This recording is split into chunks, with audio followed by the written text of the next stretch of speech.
بسم اللہ الرحمن الرحیم۔ میں اپنی ماں کا سارا زیور اور باپ کے پیسے لے کر گھر سے بھاگ گئی ایک لڑکے کی خاطر۔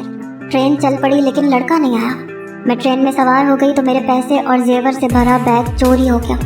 اب میرے پاس کچھ نہیں تھا۔ میں ٹرین سے اتر کر رونے لگی تو ایک مولوی نے سارا حال پوچھا اور اپنے گھر لے گیا۔ جب میں مولوی کے گھر گئی تو یہ دیکھ کر روح فنا ہو گئی، کیونکہ وہاں تو میرے ساتھ ایک ایسا واقعہ رونما ہوا تھا کہ میرے ہوش و حواس اڑ گئے تھے۔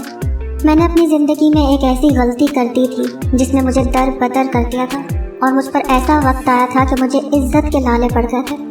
جوانی اور محبت کا جوش انسان کو اکثر صحیح غلط کی تمیز بھی بھلا دیتا ہے، اور تب وہ وقت ہوتا ہے جب انسان کو اپنوں کی بے لوث محبت بھی کمتر لگتی ہے اور 2 روز کی محبت جیت جاتی ہے۔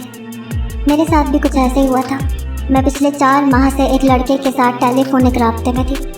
فون پر ہوئی یہ وقت گزاری کی دوستی محبت میں بدلی اور ہم دونوں نے اپنی تصاویر کا تبادلہ کیا۔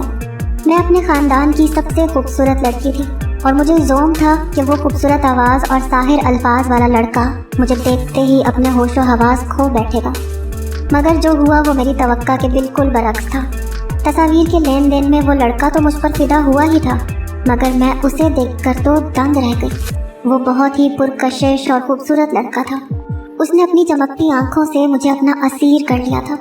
مجھے شدت سے احساس ہوا کہ مجھ جیسی خوبصورت لڑکی کو اس جیسا شہزادہ ہی جچتا ہے۔ میں نے اس کی ایک تصویر دیکھ کر اپنا پورا مستقبل تک بن ڈالا تھا۔ میں ان دنوں ہواؤں میں اڑنے لگی تھی۔ میرے لبوں پر مسکراہٹ نے ڈیرا جما لیا تھا، مگر میں نہیں جانتی تھی اس مسکراہٹ کی عمر بہت کم ہوگی، کیونکہ انہی دنوں اچانک گھر والوں نے میرے سر پر دھماکہ کیا کہ میرا رشتہ میرے چچا زاد کے ساتھ طے کر دیا گیا ہے اور جلد شادی طے پائی تھی۔ میرے چچا زاد کزن عام سی شکل و صورت کا مالک تھا۔ اس کا اخلاق و شخصیت بہت پرکشش تھی، اور اگر عام حالات میں یہ رشتہ طے ہوا ہوتا تو شاید میں بالکل اعتراض نہ کرتی، مگر اب میری آنکھوں میں ایک حسین چہرہ بس چکا تھا۔ میں نے اس رشتے کی خبر ملتے ہی گھر والوں کو صاف انکار کر دیا۔ میرے والدین جو میرے لاڈ اٹھاتے نہیں تھکتے تھے، اس معاملے میں اپنے فیصلے پر ڈٹ گئے اور صاف الفاظ میں مجھے جتا دیا کہ میری شادی صرف اور صرف میرے چچا زاد سے ہی ہوگی۔ فیصلے میں رد و بدل کی کوئی گنجائش ہرگز نہ تھی۔ میں پریشان ہو گئی۔ میں نے اپنے گھر والوں کو منانے کی ہر ممکن کوشش کر ڈالی، بات چیت ختم کی، رونا دھونا مچایا۔ جب کچھ نہ بن سکا تو بھوک ہڑتال کی۔ میرے ایک وقت کے کھانا نہ کھانے پر منتیں کر کے کھانا کھلانے والی میری ماں اس روز پورا دن مجھے بھوکا رکھ کر بھی نرم نہیں پڑی تھی۔ الٹا میرے والد مجھے سمجھانے لگے کہ میرے مستقبل کی جو آسانی وہ لوگ دیکھ رہے ہیں وہ میں دیکھنے سے قاصر ہوں، اور آج چاہے انکار کر رہی ہوں، مگر ایک روز ضرور ان کے فیصلے کی درستگی پر ان کی شکر گزار ہوں گی۔ مگر مجھے یہ سب سمجھ نہیں آ رہا تھا۔ میں نے اس لڑکے کو سب کچھ بتایا تو وہ بھی پریشان ہو گیا۔ گھبرائے ہوئے لہجے میں بولا کہ اگر میں اسے نہ ملی تو وہ مر جائے گا۔ میں اس کی ایسی محبت پر نازا ہونے لگی، خود پر غرور ہونے لگا کہ ایک خوبصورت لڑکا میرے عشق میں اس قدر ڈوبا ہوا ہے۔ گھر والوں کے اٹل فیصلے پر میں نے ایک روز گھر سے بھاگ جانے کا فیصلہ کیا۔ یہ ایک ایسا فیصلہ تھا جو میری زندگی کو جہنم بنا دینے والا تھا، مگر تب مجھے ان باتوں کا احساس نہیں ہوا تھا۔ میں تو عشق و محبت کی میٹھی باتوں کے زیر اثر تھی، اور گھر سے بھاگ جانے والی 99% لڑکیوں کی طرح مجھے بھی یہی لگ رہا تھا کہ گھر سے بھاگ کر اپنی محبت کے ساتھ مرضی کی زندگی جی کر میں ساری عمر خوش رہوں گی، اور ایک دن میرے والدین بھی میری کامیاب اور خوشحال زندگی دیکھ کر مجھے معاف کر دیں گے۔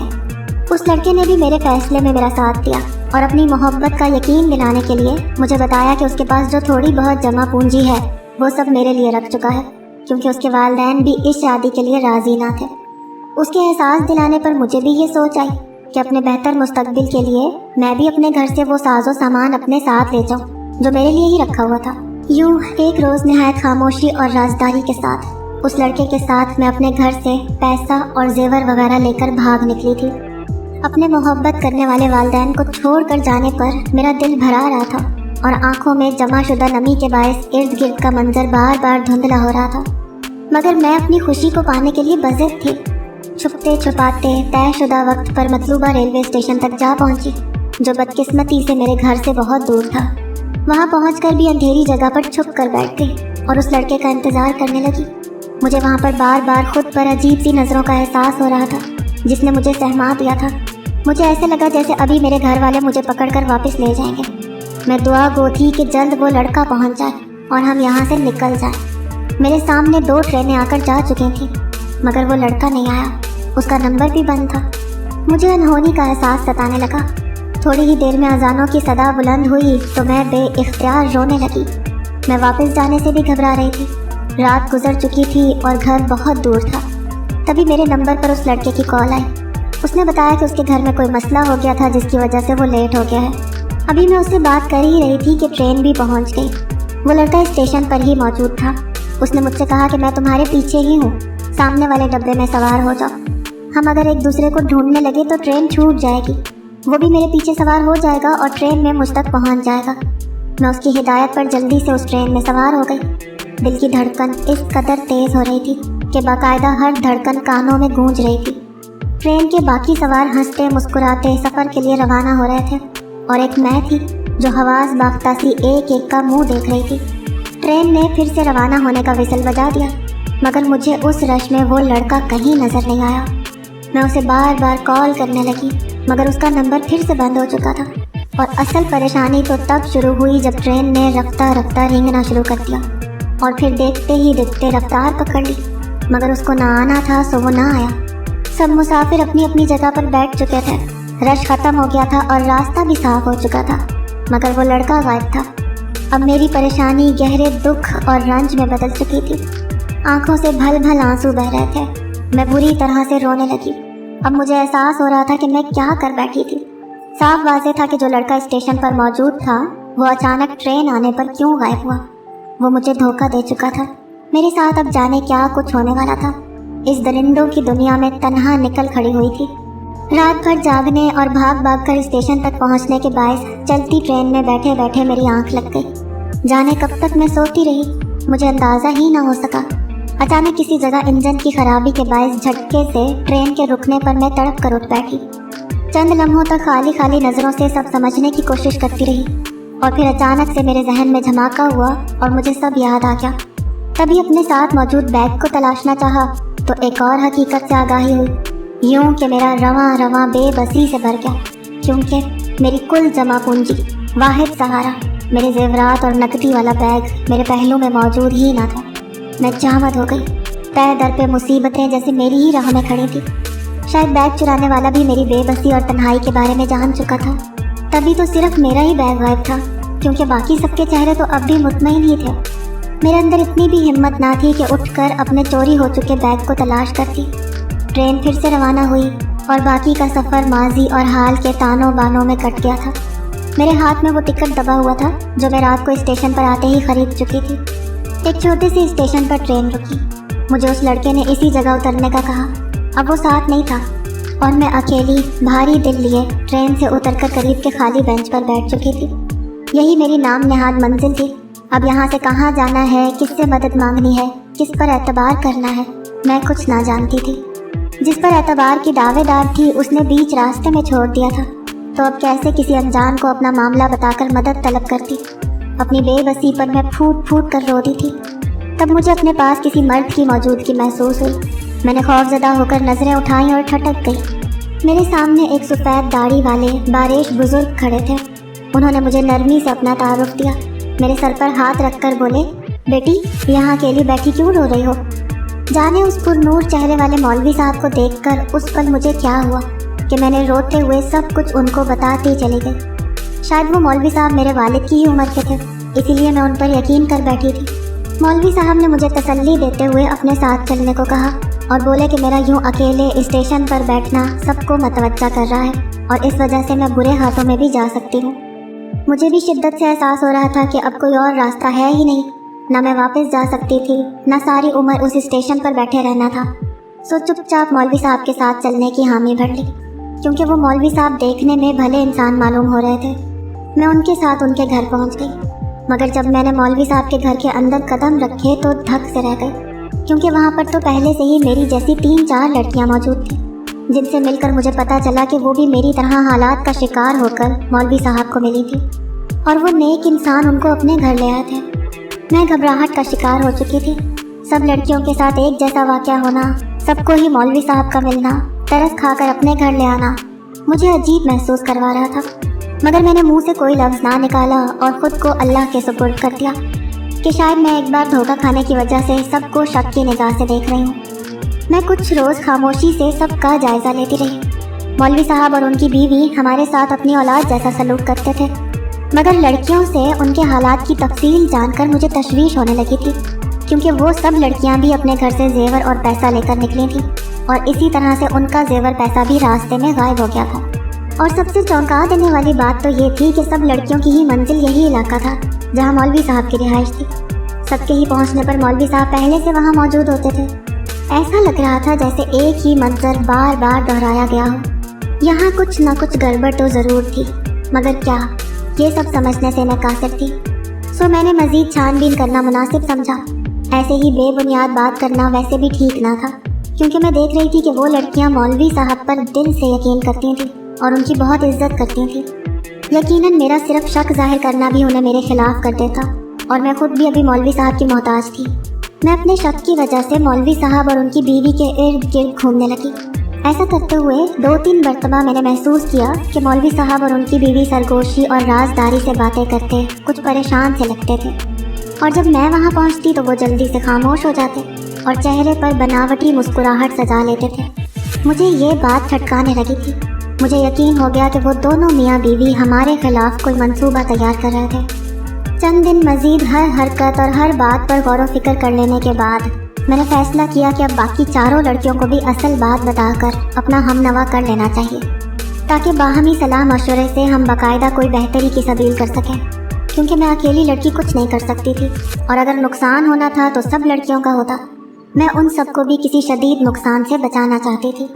मगर एक रोज़ मौका पाकर मैंने उन लड़कियों को अपने शक के बारे में बताना चाहा तो मुझे उनके रद्द अमल से झटका लगा, क्योंकि उन्होंने तो मौलवी साहब और उनकी अहलिया के खिलाफ एक लफ्ज़ भी सुनना गवारा ना किया और मुझसे लड़ने लगी कि मैं एहसान फरामोश हूँ जो उनका खा कर उन्हीं पर शक करती हूँ।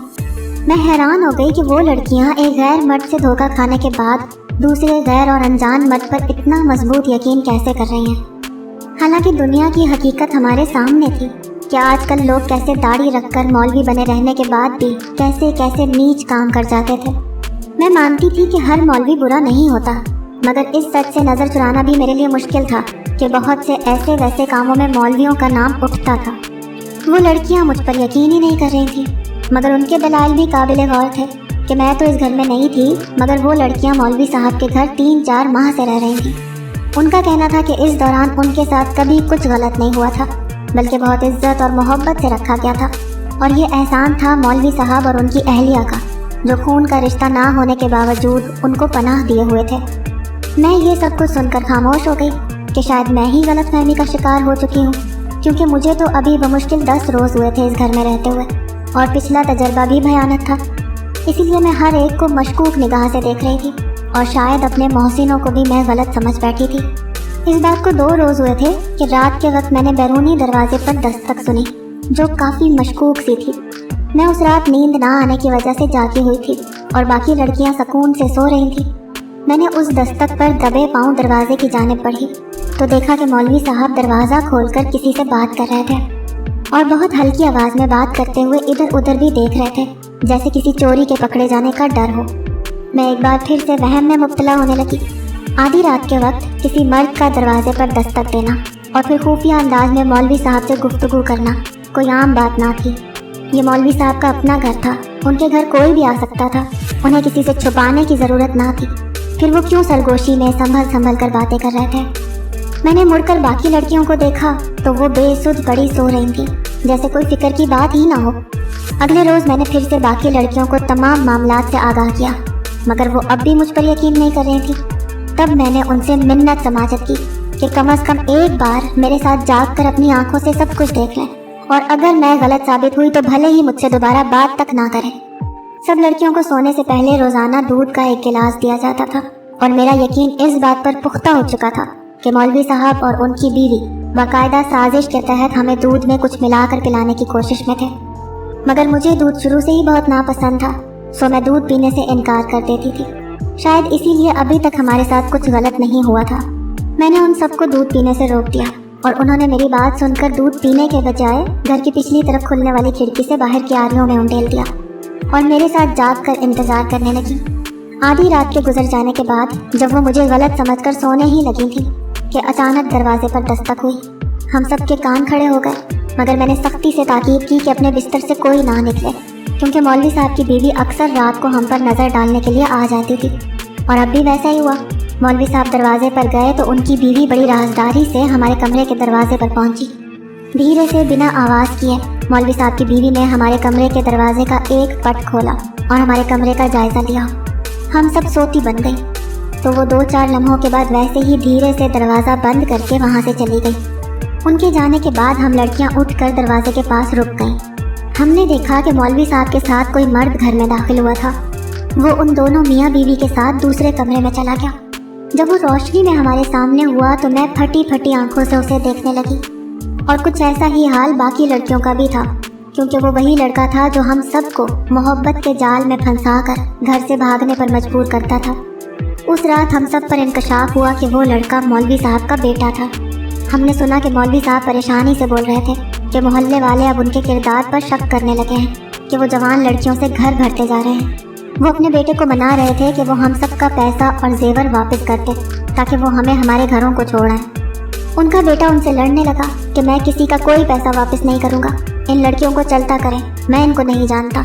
वो बकता झकता घर से चला गया। हम कमरे से निकली तो मौलवी साहब और उनकी बीवी घबरा गए। तब हमारे पूछने पर उन्होंने बताया कि एक रोज़ उनका बेटा घर आया तो उसके सामान में मौलवी साहब को जेवर और पैसा मिला। वो ठटक गए। बेटे से पूछा तो वो बात बदल गया और घर से चला गया। उसकी तलाशी में मौलवी साहब रेलवे स्टेशन गए तो वहाँ एक लड़की मिली जिसने लड़के के धोखे और जेवरात की चोरी का बताया। मौलवी साहब का बेटा हम लड़कियों को भगाकर उसी ट्रेन में सवार होता था और मौका देखकर हमारा सामान चोरी करके खुद भाग जाता था।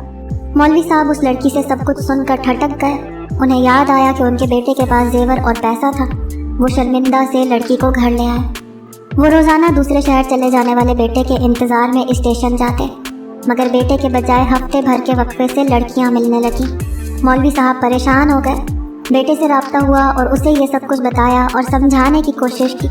वो रातों को घर आकर माँ बाप से लड़ता था कि उसने कुछ नहीं किया और वो लोग इन लड़कियों को घर से निकाल दें। मौलवी साहब ने ये सब कुछ बताकर हमसे वादा किया कि अब वो हमारे साथ हुए जुल्म का असाला करेंगे और ख़ुद हमें हमारे घरों तक पहुँचाएंगे। मौलवी साहब ने पुलिस को अपने बेटे का बता दिया। अगले रोज़ जब वो घर पर आया तो पुलिस ने उसे मौके पर गिरफ्तार कर लिया। हमें मौलवी साहब हमारे घर पहुंचा गए। अब मैं घर पर हूँ, मेरी इज्जत सलामत है, मगर मैं अपने वालिदैन की नज़र से गिर चुकी हूँ। मेरे पीछे मेरी जगह मेरे वालिदैन ने मेरी छोटी बहन की शादी कर दी है। वो अपने घर में बहुत खुश है और मैं हसरत से उसे देखती रहती हूँ कि काश मैं वो गलती ना करती।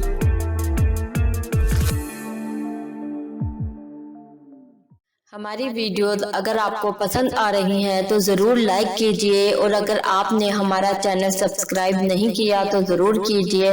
उसके साथ साथ बेल आइकॉन पर भी लाजमी क्लिक कीजिए ताकि हमारी हर आने वाली वीडियो आप तक बर वक्त पहुंच सके।